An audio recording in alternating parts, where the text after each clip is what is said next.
그리고 아까 앞부분에 그 소액주주 보호 방안으로 잠깐 이제 언급만 되고 넘어온 부분인데 이제 자사주 관련된 제도도 정부가 개편을 했습니다. 이게 좀 우리 정부가 지금 하는 일이 엄청 많습니다. 이게 질문이 아직도 많이 남아 있어요. 우선은 자사주 관련 제도 개편은 현재 진행형으로 알고 있거든요. 네, 맞습니다. 이게 혹시 어디까지 어떻게 제도가 이게 저희가 개편됩니까? 저 금년도 업무 계획에 이 부분은 넣어서 지금 자사주 이슈를 들여다보겠다라고 해서 기업의 어떤 자사주에 시장에서는 많은 투자자들이 뭐 매입하면 소각을 했으면 좋겠다라고는 하지만 또 한편에서는 또 뭐 다른 목소리들도 있기 때문에 이게 뭐 그렇게 쉽게 얘기할 수 있는 부분은 아니고요. 근데 이런 주주 환원 이슈도 있지만 또 한편으로 자사주의 어떤 비판적인 시각은 이게 기존 대주주의 어떤 경영권 방어 수단으로 악용되고 있는 부분도 있기 때문에 이 두 가지 문제점을 저희가 좀 들여다보고 자사주 취득 처분에 대해서 어떤 제도 개선을 할지 이거를 좀 생각을 해보고 있는데 이것도 앞에 말씀드린 것처럼 사실 이것도 정부가 다 제도로 이거를 뭐 재단을 하기보다는 상장사들 스스로 좀 글로벌 정합성에 맞게 자사주 취득 처분을 좀 해주는 게 그런 좀 시장에서의 어떤 자유규제 기조가 작동되는 게 저는 더 바람직하다고 보는데 어쨌거나 자사주 부분은 저희가 이제 상반기 중에 어떤 안을 내려고 지금 열심히 스터디를 하고 있습니다. 그러니까 얼마 전에도 자사주 매입 후 자동으로 소각되는 방안, 미국처럼 요거를 추진한다라는 기사가 나왔었어요. 누가 그냥 지른 거죠, 속된 말로. 맞습니다. 그래서 야, 우리나라에서도 자사주 매입 후 자동 소각이 된다고? 이거 되면 이제 엄청난 일인데, 엄청난 변혁인데라고 했는데 결국은 정부는 그거 아니다 부인을 좀 하셨고, 그건 좀 어렵습니까? 그거는 저희도 제도화를 안 한다라고 하는 부분에 대해서 보도 해명제를 저희가 냈습니다. 네. 이게 뭐 지금 소각 의무화를 한다 안 한다를 지금 사전에 뭐 정해놓고 하는 건 아니고요. 그래서 이게 자사주가 주주 가치를 제고하는 제도 취지에 맞게 운영되어야 한다는 목소리도 있지만 또 한편 기업 쪽에서는 이게 우리나라가 선진 시장과 비교했을 때 기업의 어떤 경영권 방어 수단이 충분치 않은 상태에서 이게 자사주 관련된 규제를 너무 세게 하면 좀 어렵다라는 또 목소리도 있기 때문에 양쪽 측면 다 봐야 되지만 뭐 그 사회자께서 말씀하신 것처럼 우리도 이게 회계 처리 기준이나 어떤 해석을 통해서 자사주를 매입하면 그냥 바로 소각으로 간주하자는 그런 보이스들이 있는 반면에 또 저희도 또 기업 쪽의 어떤 애로 부분도 충분히 좀 들어봐야 되니까 이게 지금 소각 의무화를 한다 안 한다라고 현 시점에서 단정적으로 말씀드리면 어렵고요. 조금만 더 시간을 주시면 저희가 전문가들하고 좀 더 토론도 하고 시장의 목소리에 들어가면서 합리적인 대안을 마련하도록 하겠습니다. 얼마 전에 이 자사주 제도 개편에 관한 이제 세미나도 하셨는데 거기서 또 많은 분들이 자사주 매입 후 자동으로 소각되도록 해야 된다라는 주장도 하신 걸로 알고 있고 또 그런 주장들도 있더라고요. 그러니까 자사주 매입 후 자동 소각이 안 되더라도 나중에 혹시나 이 자사주를 매각하거나 처분할 때. 처분할 때는 거의 공모에 준하는 수준으로 규제를 좀 까다롭게 둬야 된다. 그래서 정부가 기업들이 소각을 할 수밖에 없게. 이거 뭐 다양한 이것도 네네네. 스펙트럼이 있기 때문에 하여튼 잘 시장에 너무 충격을 가지 않으면서 투자자 보호는 할 수 있는 뭐 솔루션을 찾아보도록 하겠습니다. 좋습니다. 그래서 이른바 자사주 마법이라고 하는 대주주들의 꼼수만큼은 좀 사라질 수 있기를 좀 바라보겠고요. 자, 그리고 아까 MSCI 선진지수 편입, 요것도 이제 열심히 위해서 정부가 노력하시는 이야기를 했는데, 얼마 전에 외국인 투자자 사전 등록제가 폐지가 됐죠. 이건 된 건가요? 아니면 할 건가요? 이것도 금년 상반기 중에는 완료를 하려고 하는데, 저희가 어떤 외국인 투자자들의 어떤, 그동안 우리 시장에 대해서 많이 제기되어 있던 부분도 지금 열심히 하고 있습니다. 이게 외국인 투자 등록제라는 게 외국인 투자자들이 국내에 어떤 상장 증권을 투자하기 위해서는 금감원에 사전 등록하는 그런 제도입니다. 그래서 이런 부분들이 전혀 이제 글로벌 스탠다드에 맞지 않고 이게 한국은 약간 이게 무슨 따로 다 아이디를 받아라라는 부분들이 약간 투자자들 입장에서는 기분이 안 좋은 번거롭기도 하지만 따로 이 아이디를 발급받으라는 것 자체가 굉장히 기분이 안 좋은 일종의 자격 제한처럼 느껴져요. 그리고 뭘 하나 낙인을 찍는다 그럴까 그런 부분이 있어서 이거를 국제기준에 맞게 이런 낡은 규제를 좀 걷어내자라고 하는 부분을 작년에 발표를 했고요. 이런 그거 말고도 이제 법인들은 LEI라고 해서 그런 또 게 있고 개인들은 뭐 패스포트를 이용해서 본인 인증을 하게 네. 되면 증권사라 거래하는 증권사 통해서 자연스럽게 이런 투자를 이루어질 수 있을 거기 때문에 이게 제도 개선이 완료가 되면 외국인들이 국내 시장에 투자하는 것들이 조금 더 활성화되지 않을까 이렇게 기대를 하고 있습니다. 기존에는 금감원에 사전 등록을 해야 했다면 이제는 그냥 증권사에다가만 신청을 하면 되는 네. 그런 방식으로. 그리고 얼마 전에 이제 정부가 외환 시장도 좀 개방을 하겠다라고 밝혔어요. 물론 이거는 이제 엄밀히 따지면 기획재정부 소관 맞습니다. 정책이기는 한데 그래도 나오셨으니까 이거는 그래도 범정부 차원에서 추진을 하는 것 아니겠습니까? 맞습니다. 이거는 사실 어떻게 보면 자본시장 선진화보다 더 큰 의미가 엄청 있는 큰 이슈죠. 파트인데요. 예. 이게 뭐 외환시장하고 자본시장이 뭐 따로 가는 게 아니라 어차피 외국인 입장에서 보면 하려면 또 환전을 하고 이런 환 부분도 해지를 해야 되고 이런 부분이 있기 때문에 외국인의 어떤 국내 시장에 대한 투자 접근성 제고 이 차원에서는 굉장히 중요한 파트고요.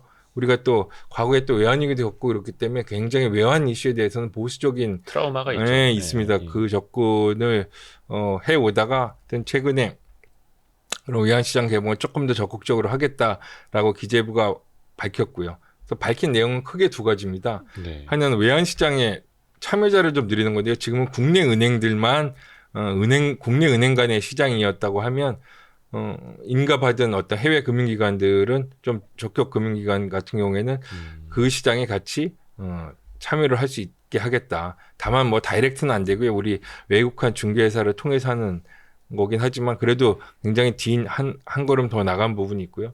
개장 시간도 지금은 3시 반으로 되어 있지만 런던 시간에 맞춰서 다음날 새벽 2시까지도 열고 뭐 중장기적으로는 24시간까지 열겠다라는 거를 발표를 했고 이게 금년 하반기에 이것도 관련 법이 개정이 되면 아마 내년 상반기에 시범 운영을 하고 내년 하반기에 정식적으로 시행을 하는 이런 스케줄로 지금 갈 예정입니다. 이게 사실 예전에 저도 기재부 출입할 때 봤습니다만 상당히 예민합니다. 예. 정부도 막판 이거 아예 안 될 것 같아. 해볼까 아예 안 될 것 같아. 하다가 뭔가 또 예, 무슨 계속 이슈가 그랬던 생기면 건데. 이제 뭐 예. 브레이크 걸리고 이랬던 부분인데 이제는 할 때가 됐다라는 예. 측면에서 예. 일단 이거 하나만 보더라도 정부가 진짜 MSCI 선진지수 편입을 위해서 팔 걷어붙였구나 느껴지더라고요. 아니 뭐 꼭 그렇게 뭐 우리가 MSCI에 뭐 목을 매는 거 아니고요. 꼭 그것뿐만 예, 아니니까. 이걸 예. 이런 부분들의 어떤 우리 자본시장 외환시장의 어떤 그 선진화할까 이런 부분을 하다 보면 그건 자연스럽게 글로벌 인베스터들이 평가를 해서 이 MSCI 선진지수로 뭐 편입이 되면 되는 거지. 이걸 위해서 우리가 뭐 MSCI가 나열한 것들의 어떤 숙제를 하기 위해서 하는 건 아닙니다. 예. 그러니까 그걸 지상과제로 갖는 게 아니라 그냥 우리 시장, 예. 우리 경제 자체의 선진화라고 맞습니다. 읽어야 된다. 좋습니다. 그리고 요거 많은 개인 투자자분들이 관심 갖는 이슈인데 STO라고 증권형 토큰 발행 네. 이거를 이제 양성화하겠다고 제도화하겠다고 정부가 발표를 했습니다. 쉽게 말하면은 부동산, 뭐 음악, 미술품, 심지어 뭐 쇠고기까지도 쪼개기 투자가 가능한 건데 이 STO 증권형 토큰 요걸 이제 양성화하시려는 이유는 뭘까요? 이게 어떤 시장의 어떤 발전 그리고 기술의 발전을 일단 현 증권 제도에 이거를 포용을 해야 되겠다. 네. 지금 블록체인이라고 하는 분산원장 기술이 많이 사용이 되고 있는데 그래서 지금은 증권이 발행할 수 있는 게 실물 증권이 있고요. 그다음에 중앙집중식 전자증권이 있습니다. 네. 전자증권법이 따로 있고요. 근데 이 전자증권을 중앙집중식뿐만 아니라 분산원장을 그런 활용한 방식도 할 수 있도록 제도적으로 이 기반을 마련해 주겠다. 그래서 그렇게 되면 다만 신기술은 받아들였지만 투자자 보호에는 소홀하지 않겠다. 현 제도 틀 내에 넣어서 이거를 허용을 함으로써 그런 정책적 목적으로 최근에 발표를 했고요. 그렇게 되면 조금 더 다양한 형태의 증권이 손쉽게 발행되고 유통되고 그러면 이제 우리 증권 시장도 어떤 다양성이나 혁신 이런 측면에서 좀 도움이 되지 않을까라고 생각을 하고 있습니다. 그러면 그 STO 비즈니스는 어디까지 가능한 거예요? 지금 뭐 증권사들이 뭐라 해야 되나 뭐 부동산 투자하는 그런 스타트업들에게도 막 투자를 하고 어디 M&A도 막 열심히 한다고 하던데. 근데 이거는 이제 뭐 봐야 되겠지만 너무 저는 뭐 다양성은 있지만 현재 어떤 모든 기업들이 기본적으로 증권은 자금 조달을 하려고 이제 발행을 하는 법인데 주식 채권 수요가 뭐 일로 가거나 이럴 일은 없을 것 같고요. 이렇게 그동안 표준화된 그런 비즈니스 말고 좀 새로운 형태의 비정형적인 증권, 우리가 증권의 종류가 6가지가 있는데 그중에 투자개혁증권이라고 하는데요. 이런 부분들의 어떤 수요가 점점 늘어나고 있기 때문에 앞서 말씀하신 것처럼 뭐 음악, 저작권, 뭐 미술, 뭐 부동산 이런 거에 어떤 조각 투자의 수요, 조금 작지만 다양한 형태의 그런 증권 발행에 대해서는 조금 더 전향적으로 우리가 보겠다. 근데 다만 제가 강조드리고 싶은 거는 그렇다고 해서 이게 무슨 규제 차익이 있거나 이렇게 하진 않을 거예요. 그래서 무슨 규제 차익을 먹기 위해서 원래는 뭐 실물증권이나 전자증권을 할 수 있는데 이게 토큰증권 쪽으로 발행 수요가 확 늘어나는 이런 풍선 효과가 되는 일은 없도록 할 거고요. 그다음에 또 증권시장의 중요한 원칙 중에 하나인 그러니까 발행과 유통시장은 분리되어야 된다. 네. 이해상충이나 불공정거래 이런 이슈 때문에 발행 유통시장은 분리하는 그런 원칙도 그대로 유지가 될 겁니다.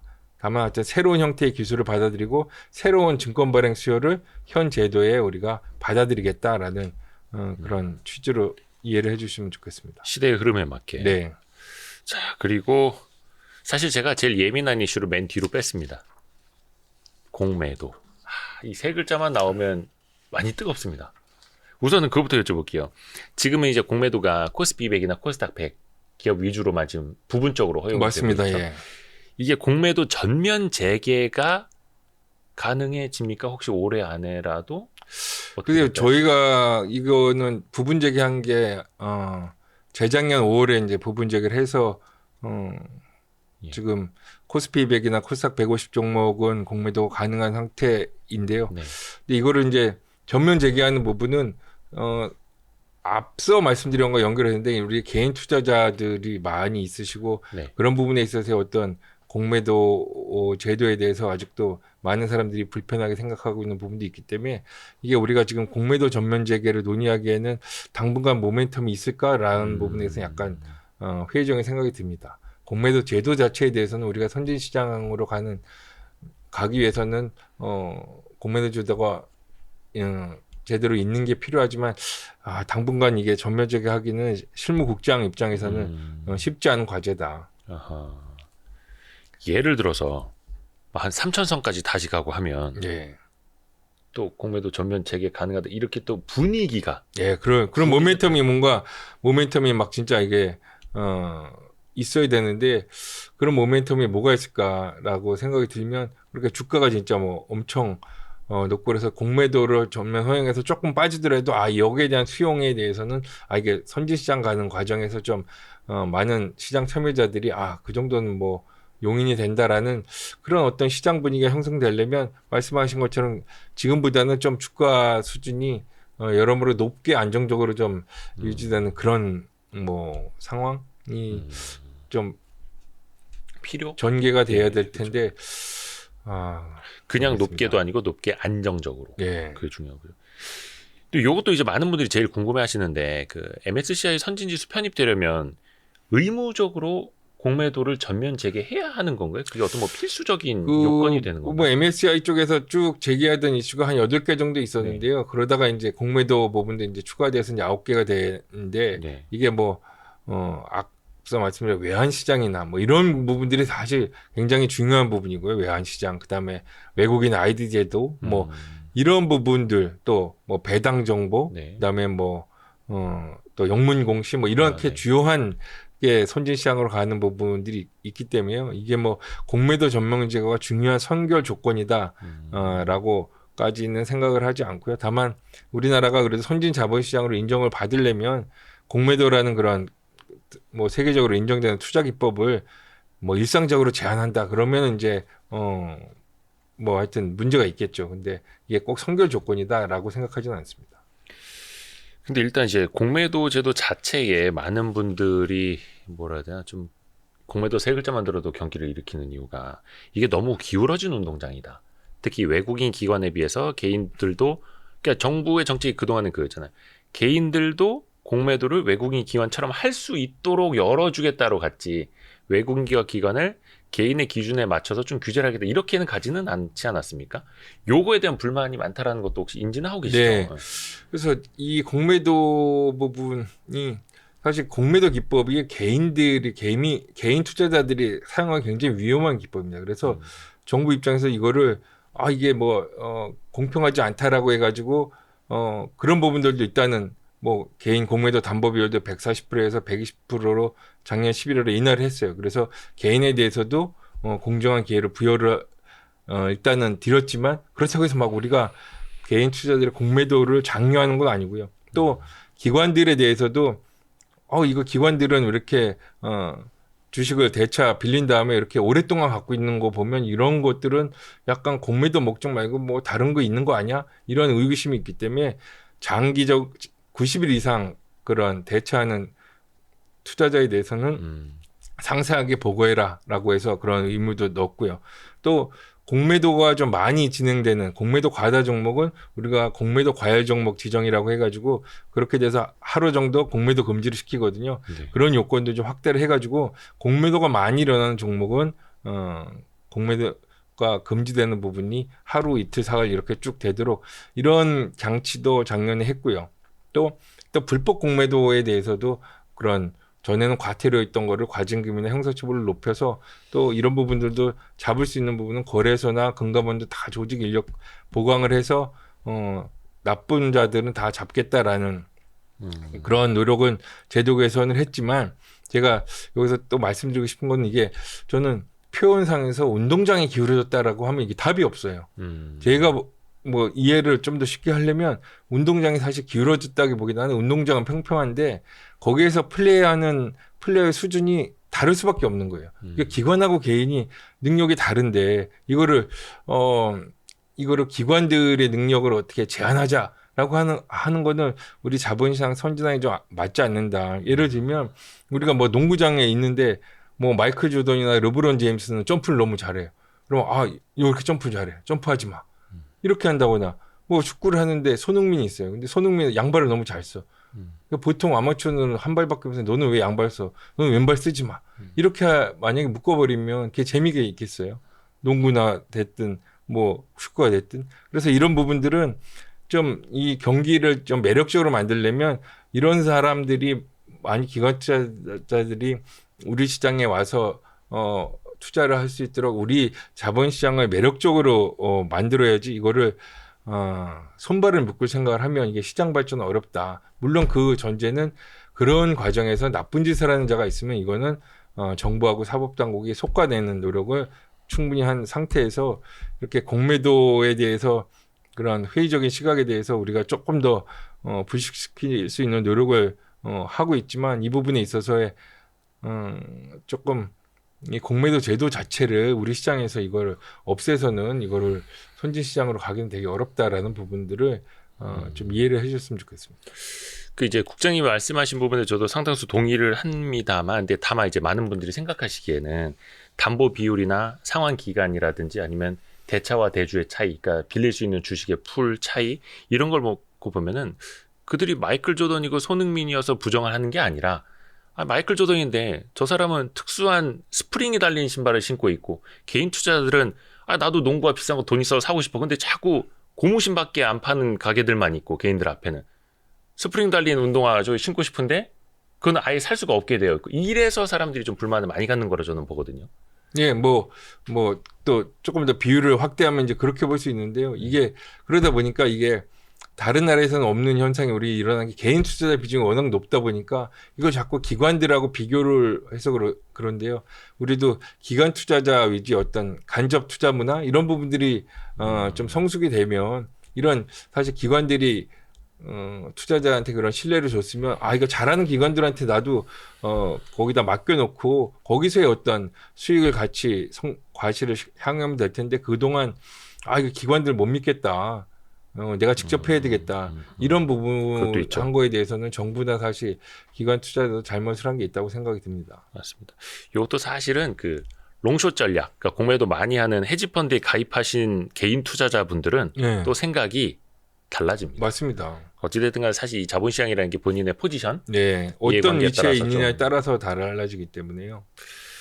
좋습니다. 아, 오늘 사실 제가 알고 있는 거의 자본시장 정책은 다 여쭤봤는데 장시간 너무 이렇게 성실하게 예. 많이 준비해 오셨어요. 이게 지금 다 보일지는 모르겠는데. 예, 저도 아는 게 뭐 이거밖에 없습니다. 아유, 예. 별 말씀을요. 너무 감사드립니다. 지금 진짜 많은 분들이 코리아 디스카운트 현상을 이제 손꼽아서 이제 해소될 수 있도록 기원을 하고 계시고, 실제로도 요즘에 행동주의 펀드도 그렇고 펀드뿐만이 아니라 개인 투자자분들도 무슨 주주 모임 연대 만들어서 많이들 이제 목소리를 내고 계시거든요. 이런 흐름을 또 어떻게 보고 계신지 마지막으로 이 이야기 듣고 마무리할까요? 예, 행동주의 펀드에 대해서도 이게 아직은 저는 굉장히 걸음마 수준이기 때문에 이거의 어떤 부작용을 지금 논하기에는 조금 이르다. 네, 예, 네, 네. 조금 더 그런 시장에서의 건전한 견제 어떤 그런 것들은 좀 필요하다라고 생각이 들고요.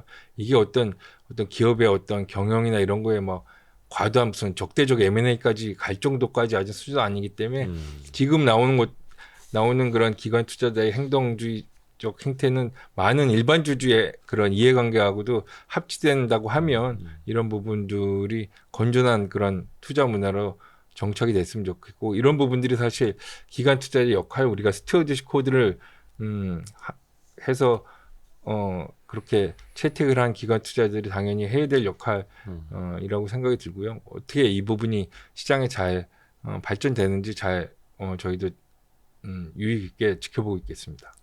감사합니다. 사실 오늘 제가 이제 국장님을 섭외하면서 주제로 잡았던 게 이겁니다. 코리아 디스카운트 해소. 우리 정부가 달라졌어요. 사실 저도 뭐 기자 생활 오래 했습니다만 옛날에 이런 거 가지고 금융이나 정책 당국에 뭐 인터뷰에 요청하고 그러면 그런 거 뭐 개인 투자자들 보는 뭐 이런 거 해서 뭐 하냐? 아니면은 뭐 주식 투자 많이 하는 사람들도 없고, 혹은 다 그 막 이렇게 투기적으로 생각하는 사람들 많은데 그런데 나가서 뭐 하냐? 이렇게 생각하시는 분들이 많았거든요.